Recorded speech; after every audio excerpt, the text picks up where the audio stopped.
बिस्मिल्लाहिर्रहमानिर्रहीम। नाज़रीन अस्सलाम वालेकुम, मैं हूँ इमरान वसीम।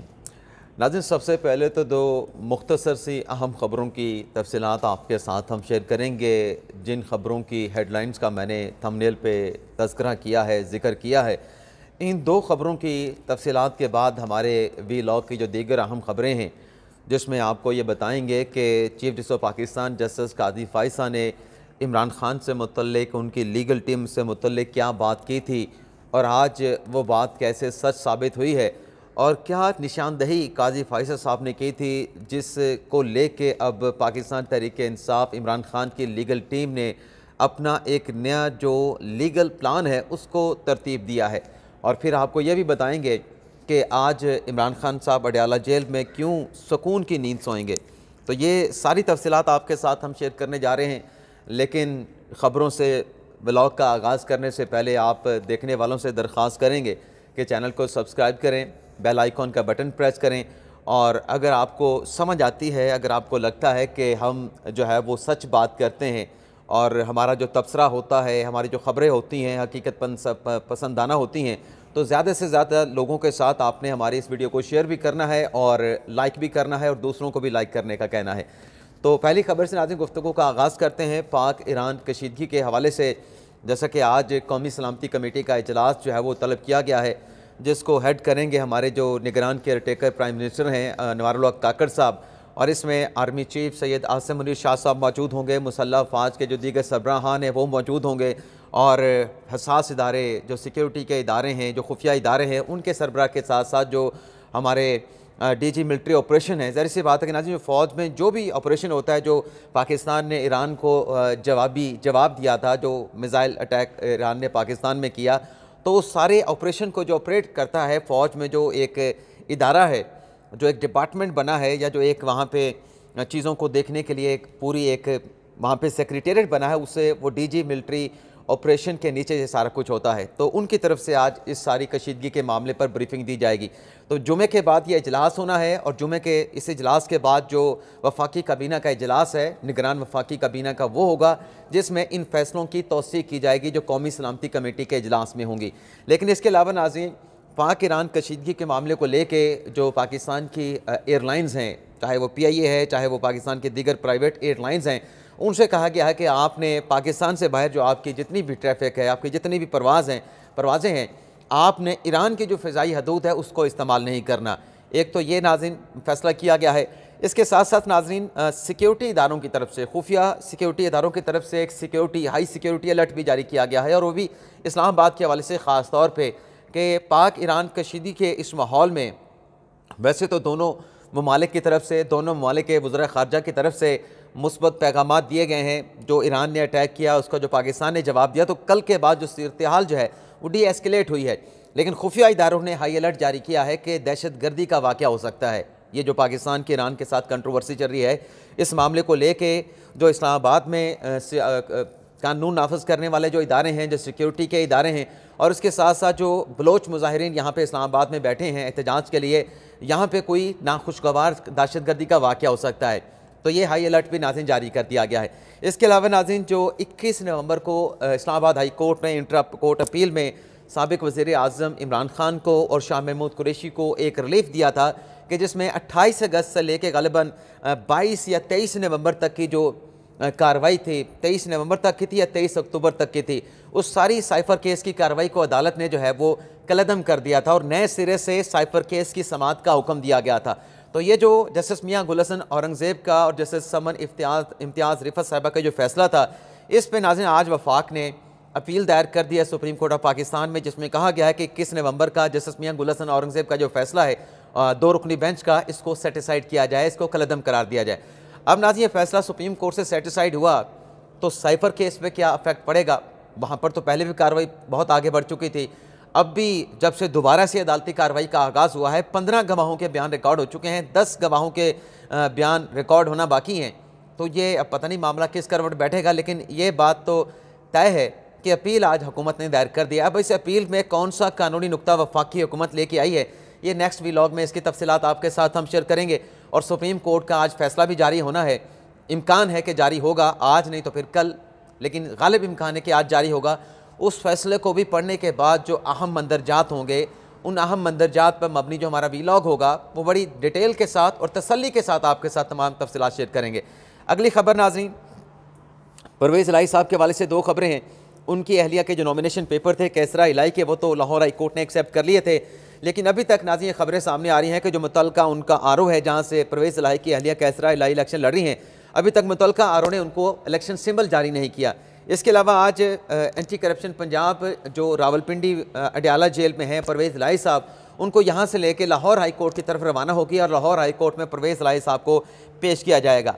अब आ जाते हैं नाज़रीन, जो मैं ऊपर जिक्र कर रहा था कि काजी फाइसा की निशानदेही पे, सुप्रीम कोर्ट की बेंच की निशानदेही पे अब पाकिस्तान तहरीक इंसाफ की लीगल टीम ने, इमरान खान साहब के वकला ने एक नया प्लान तरतीब दिया है कि कैसे इलेक्शन सिंबल हमने इलेक्शन में लेना है।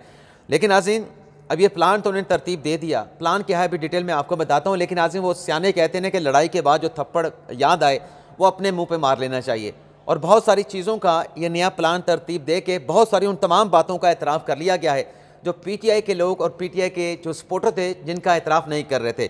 अब हुआ नाज़रीन ये है कि एडवोकेट अजहर सदीक साहब, आप जानते हैं कि ट्विटर पे हमारी उनके साथ गपशप चलती रहती है, लाइटर नोट पे और नोक झोंक भी होती है, वो सवाल पूछते हैं, हम उनसे सवाल पूछते हैं।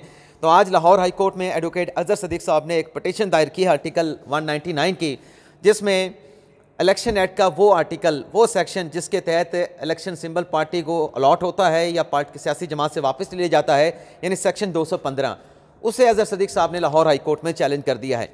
इस पटिशन में नाज़रीन अजहर सदीक साहब ने फरीक बनाया है वफाकी हुकूमत को, इलेक्शन कमीशन को, और इसमें अजहर सदीक साहब ये कहते हैं कि दरअसल ये जो सेक्शन 215 है ये आइन से मुतसादम है।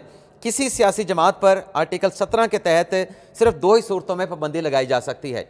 अब ये इनका मौक़िफ़ तो है आर्टिकल 17 में सियासी जमात पर पाबंदी लगाने का। अब इनके आप आर्गूमेंट में तजाद देखें कि क्या सुप्रीम कोर्ट ने पाकिस्तान तहरीक इंसाफ, सुप्रीम कोर्ट के फैसले के नतीजे में, फैसला तो इलेक्शन कमीशन का था जो सुप्रीम कोर्ट ने बहाल किया, क्या पाकिस्तान तहरीक इंसाफ पर कोई पाबंदी लगी है? क्या पाकिस्तान तहरीक इंसाफ के कैंडिडेट इलेक्शन नहीं लड़ रहे? इलेक्शन लड़ रहे हैं, हाँ, उनकी हैसियत आज़ाद कैंडिडेट्स की है, लेकिन पाकिस्तान तहरीक इंसाफ बीइंग एक पॉलिटिकल पार्टी आज भी रजिस्टर्ड है, ये तमाम लोग एडमिट करते हैं। लेकिन ये कहते हैं कि सर आर्टिकल 17 के तहत दो सूरतों में पाबंदी लगाई जा सकती है। आगे लिखते हैं कि आर्टिकल 215 के तहत किसी भी सियासी जमात से इलेक्शन सिंबल वापस लिया जा सकता है। अब सुप्रीम कोर्ट में क्या आर्गू किया करते थे कि किसी के पास, इलेक्शन कमीशन के पास अख्तियार ही नहीं कि किसी पार्टी का जो इलेक्शन सिंबल है आप उससे वापस ले लें। तो लाहौर में पटिशन दायर करके ये एडमिट किया जा रहा है कि इलेक्शन कमीशन का अख्तियार है पार्टी सिंबल आर्टिकल 215 की खिलाफ वर्जी या उस पर कंप्लाई विद ना करने पे वापस हो सकता है। आगे लिखते हैं कि अवाम को अपने पसंद के नुमाइंदे को वोट देने से नहीं रोका जा सकता। अब इसमें भी तजाद है। अब सुप्रीम कोर्ट ने जो इलेक्शन कमीशन का फैसला बरकरार रखा है, इनके सैकड़ों की तादाद में जो कैंडिडेट्स हैं वो इलेक्शन लड़ने जा रहे हैं, सैकड़ों की तादाद में, कौमी असम्बली के, सूबाई असम्बली के, तो वो इलेक्शन तो लड़ने जा रहे हैं। इलेक्शन कमीशन का जो भी फैसला है जिसे सुप्रीम कोर्ट ने बरकरार रखा है, उस बहस में जाए बगैर क्या उनके लोगों को, इलेक्शन जो उनके वोटर्स हैं, पीटीआई के रहनुमाओं के, उम्मीदवारों के, क्या उनको वोट डालने से रोका गया है? कोई नहीं रोका गया। फ़र्क सिर्फ इतना है कि पहले उन्होंने बल्ले के निशान पे वोट डालना था, अब इनको किसी को कैमरा मिला है, किसी को वायलिन मिला है, किसी को गिटार मिला है, किसी को देश की मिली है, किसी को जूता मिला है, किसी को हार मिला है, किसी को लॉकेट मिला है, किसी को अंगूठी मिली है। यानी जो आपको इलेक्शन सिंबल मिला है उसके मुताबिक आपके उम्मीदवार आपको वोट करेंगे। तो वोट करने से तो किसी ने नहीं रोका, चाहे सुप्रीम कोर्ट का फैसला हो, चाहे इलेक्शन कमीशन का फैसला हो। लेकिन बहरहाल अब ये petition supreme court of Pakistan में दायर कर दी गई है, और इस पटिशन में नाजरीन अब जाके इस बात का एतराफ़ किया जा रहा है, क्योंकि सुप्रीम कोर्ट में 3 रुकनी बेंच ने भी कहा था कि आप जो इलेक्शन सिंबल के हवाले से बातें कर रहे हैं, आप जो इंटर पार्टी इलेक्शन के हवाले से बातें कर रहे हैं, वो सेक्शन 215, सेक्शन 208, सेक्शन 209 जो है आपने चैलेंज ही नहीं किया। यही बात जो सुप्रीम कोर्ट ने की, इससे पहले इनके जो लोग लाहौर हाई कोर्ट में बैठ गए थे, लाहौर हाई कोर्ट ने भी यही बात की थी। लेकिन अब सिंबल भी वापस हो चुका है, इंट्रा पार्टी इलेक्शन भी कलअदम हो चुका है। अब ये तमाम, वो कहते हैं कि पुलों के नीचे से इतना पानी बह चुका है, उसके बाद आप ये लड़ाई लड़ने के लिए दोबारा उसी कानूनी पॉइंट पे आए हैं जिस कानूनी पॉइंट पे आपको पहले आना चाहिए था। तो जो मैंने पहले कहा कि लड़ाई के बाद जो मौका याद आए फिर अपने मुंह पे मार लेना चाहिए। लेकिन बहरहाल देखते हैं इस पटिशन का लाहौर हाई कोर्ट से क्या नतीजा निकलता है। इसके अलावा नाजरीन इद्दत के निकाह वाला केस, अब इद्दत के निकाह का नाज़रीन जो केस है, इसमें काजी फैसल साहब की बात कैसे सच साबित हुई है, क्या कहा था इमरान खान साहब की लीगल टीम के बारे में जैसे काजी फैसल ने, अब ये सारी डिटेल मैं आपकी खिदमत में पेश करूँगा। और फिर इमरान खान साहब आज अडयाला जेल में क्यों सुकून से सोएंगे, वो भी आपको बताने जा रहे हैं। तो इद्दत में नाज़रीन निकाह के केस की आज आमिर फ़ारूक साहब ने समाअत की और इसमें 2 पटिशनें थीं। एक जो सलमान अकरम राजा साहब ने दायर की बुशरा बीबी साहबा की तरफ से, और एक पटिशन जो मरवत साहब ने दायर की थी, जो इससे पहले राजा हनीफ ने दायर की थी। यानी 2 दरख्वास्त गुजार थे गैर शरई निकाह के केस में। एक राजा हनीफ थे, दूसरे खावर मानिका थे। लेकिन राजा हनीफ ने अपनी पटिशन वापस ले ली थी। लेकिन जब राजा हनीफ की पटिशन नीचे ट्रायल कोर्ट में चल रही थी तो उस प्रोसीडिंग को शेर अजम मरवत ने चैलेंज किया था, और जो कुदरतुल्लाह साहब वाली अदालत है, जो खावर मानिका की जो पटिशन है, उसको सलमान अकरम राजा साहब ने जो है वो चैलेंज किया था। आज दोनों दरख्वास्तें लगी हुई थी। तो जो मरवत साहब वाली अपील थी वो तो आज वकला ने वापस ले ली, जो अथॉरिटी लेटर था वो अदालत में दिखा के।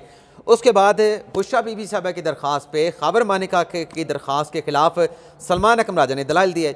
सलमान अकरम राजा ने कहा कि सारा जो अदलिया है, जो लोअर जुडिशरी है, वो आज अडयाला जेल में बैठी है, और आज वहाँ पर इस केस में जो इमरान खान के खिलाफ और बुशरा बीबी साहबा के खिलाफ जो गवाहान हैं उनके बयानात रिकॉर्ड होने हैं।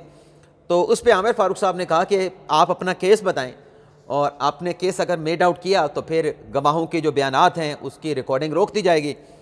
सलमान अकरम राजा साहब ने कहा कि जो शिकायत है जो की गई है, अगर वो शिकायत दुरुस्त भी मान ली जाए कि 14 को तलाक हुई है और 1 दिसंबर को निकाह हुआ है, तो तब भी 48 दिन मुकम्मल हो जाते हैं। उन्होंने कहा कि इस हवाले से अदालती फ़ैसले मौजूद हैं।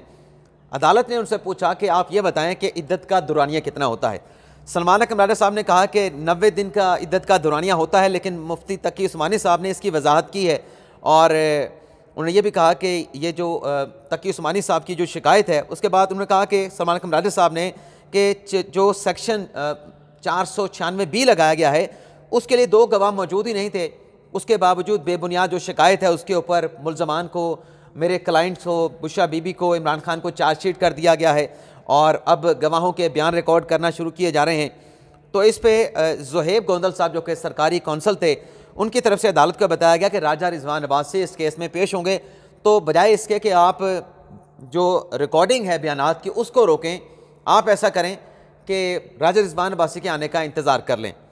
तो आमिर फ़ारूक साहब ने लाइटर नोट पे कहा कि इन्होंने, सलमान अकरम राजा साहब ने तो अपना केस जो है वो बयान कर दिया है, आप अपना फतवा भी बयान कर दें। यानी बड़े लाइटर अंदाज में, बड़े हल्के फुल्के अंदाज में आमिर फ़ारूक साहब ने इस केस की समाअत की कि उन्होंने तो अपना केस बयान किया है, आपकी तरफ से तो फतवा है कि ये गैर शरई निकाह है, इद्दत में निकाह है, तो आप अपना फतवा बयान कर दीजिएगा। इसके बाद बड़े अहम सवालात आमिर फ़ारूक साहब ने पूछे कि कानून के मुताबिक इद्दत में निकाह हुआ है तो बाद में वो रेगुलराइज हो जाता है। आज निकाह बाकायदा नहीं, अगर निकाह बाकायदा नहीं होता तो इसमें जुर्म क्या है, ये भी सवाल पूछा गया। और इसके बाद नाज़रीन अदालत की तरफ से आमिर फ़ारूक साहब ने सलमान अकरम राजा साहब से पूछा कि आपने इस पटिशन में दरअसल चैलेंज क्या कर रखा है, आप चाह क्या रहे हैं। तो आमिर फ़ारूक साहब को के सवाल पे सलमान अकरम राजा साहब ने कहा कि हमने जो समन है, जो कंप्लेंट है खावर मानिका की, वो काबिल समात ही नहीं है, बेबुनियाद मुकदमा है, झूठा मुकदमा है, मन गढ़ इल्ज़ामात लगाए गए हैं, हमने उसको चैलेंज किया, उसमें जो नोटिस जारी किया, हम तो चाहते हैं कि मुकदमा आपको ऐश कर दें और गवाहों के बयान जो रिकॉर्ड होने वो भी रोक दें। तो आमिर फ़ारूक साहब ने गवाहों के बयान भी रिकॉर्डिंग भी रोक दी, खावर मानिका को नोटिस भी जारी कर दिया 25 जनवरी के लिए। अब नाज़रीन आपको बात समझ आई कि काजी फैसल साहब ने क्या बात की थी, आपको समझा देते हैं। आमिर फ़ारूक साहब पे तो एतराज़ है ना कि आमिर फ़ारूक साहब से रिलीफ नहीं मिलता। काजी फैसल साहब ने खोसा साहब को 2 दिन पहले कहा था कि ये क्या चीज़ होती है कि अगर फ़ैसला आपके हक़ में आया तो रिलीफ मिल गया, और फ़ैसला आपके हक़ में ना आया तो आप अदालत पर अदम एतमाद कर दें, हक़ में आए तो आप एतमाद करें। तो आज आमिर फ़ारूक साहब से इनको रिलीफ मिला है। किसी ने ज़रा बराबर तक भी बात नहीं की कि आमिर फ़ारूक साहब हमारा केस ना सुने। आमिर फ़ारूक साहब जो है वो जानिबदार हैं। आज रिलीफ मिला है तो बड़े सुकून से खिलखिलाते गए हैं, खुशियाँ मनाते गए हैं। और आज खान साहब भी अडयाला जेल में इसी वजह से कि आज जो इद्दत में निकाह का केस है उसमें कार्रवाई आगे बढ़ाने से रोक दिया गया है, तो खान साहब भी आज अडयाला जेल में सुकून से सोएंगे। बुशरा बीबी साहबा भी सुकून के साथ सोएंगी, रोएंगी, कहने लगा था रोएंगी सोएंगी।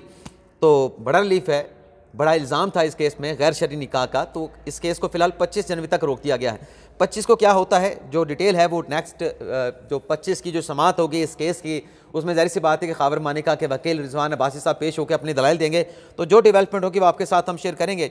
इसके अलावा नाज़रीन शहरियार अफरीदी साहब, उनके जो MPO के ऑर्डर जारी हुए थे और उस पर बाबर सत्तार साहब ने आज समाअत की डिप्टी कमीशन इस्लामाबाद के ख़िलाफ़, लेकिन आज जो वकला थे मुतल्लिका कैसर इमाम जो कि प्रोसिक्यूटर हैं वो भी पेश नहीं हुए। और राजा रिजवान अब्बासी भी पेश नहीं हुए, तो इस केस की समाअत को मुलतवी कर दिया गया। इसके अलावा बलोच मुजाहिरीन के मुजाहरे से मुतल्लिक जो पटिशन थी, जिसमें जो इस्लामाबाद हाई कोर्ट में दायर की थी बलोच मुजाहिरीन के वकला की तरफ से, उस पर आज जस्टिस मोहसिन अख्तर कियानी साहब ने समाअत की। और समाअत करने के बाद मुजाहिरीन के हवाले से ये जो पटिशन थी, इसमें मुजाहिरीन को, बलोच मुजाहिरीन को सिक्योरिटी फराहम करने का हुक्म देते हुए इस पटिशन को जो है वो डिस्पोज ऑफ कर दिया है। लेकिन नुक्ता नाज़िम ये है जो आपके साथ में शेयर करने जा रहा हूँ, जो सुप्रीम कोर्ट में खोसा साहब कहते थे कि ये देखें हम वीडियो लेके आए हैं, हम ऑडियो लेके आए हैं, ये अदालत में क्यों नहीं चलाए जाते, उस पर कितना शोर होता था कि ये काजी फाइसा साहब क्यों नहीं चलाते। आज एडवोकेट जनरल इस्लामाबाद एक USB में वीडियो लेके गए थे, मोहसिन अख्तर कियानी साहब ने वो वीडियो नहीं चलाई, वो USB नहीं चलाई, बल्कि वो USB लेने से ही इनकार कर दिया। तो आज तो वो जो ब्रिगेड है जो सोशल मीडिया पे बैठ के जज साहबान को गालियाँ देता है, आज तो मुकम्मल तौर पे खामोश था, क्योंकि अदालत में ऐसी चीज़ आपने पेश करनी है, उसका तरीक़ाकार होता है। अगर वो रेलिवेंट हो तब अदालतें एक्सेप्ट करती हैं। तो काजी फाइसा के बारे में अगर वो ऑडियो वीडियो की बात थी तो क्या बातें आपने नहीं की। आज मोहसिन अख्तर कियानी साहब ने भी वो USB नहीं ली जिसमें ऑडियो थी, जिसमें महारंग बलोच ये कह रही हैं कि पाकिस्तान की अफवाज ने जो ईरान में अटैक किया है, वहाँ पे हमारे जो यहाँ पे हम कैंप में बैठे लोग हैं, मुजाहिरीन हैं, उनके रिश्तेदार मारे गए हैं। उस पर कल से बातें हो रही हैं कि ये तो पाकिस्तान की अफवाज ने BLA पे हमला किया था, BLF के जो दहशतगर्द हैं, जो जंगजू हैं, उन पे हमला किया था, वो मारे गए हैं। तो ये तो कहा गया कि मुबैना तौर पे महारंग बलोच एतराफ़ कर रही हैं। तो वो USB वो लेके आए थे एडवोकेट जनरल इस्लामाबाद, जिसे मोहसिन अख्तर कियानी साहब ने कहा कि मैंने ये USB मुझे ना दें, ना मैंने ये USB लेनी है। और मोहसिन अख्तर कियानी साहब ने कहा कि कमेटी बन चुकी है निगरान वज़रा की, और बलोच मुजाहिरीन जो हैं अपने मुतालबात वहाँ पे पेश करें, इस मसले को हल करें। एडवोकेट जनरल इस्लामाबाद ने कहा कि हम चाहते हैं कि जो बलोच मुजाहिरीन हैं उनको वापस उनके घरों को भेजा जाए, लेकिन अदालत ने इस पर कहा कि क्योंकि कमेटी बनी हुई है और इस मामला को हल किया जा रहा है, तो कमेटी में मुजाहिरीन जाएँ, अपने मुतालबात जाके पेश करें और इस मामले को पुरअमन तरीके से सॉर्ट आउट किया जाए, और पटिशन को डिस्पोज ऑफ कर दिया गया। इजाज़त चाहते हैं नाज़रीन, अल्लाह हाफ़िज़।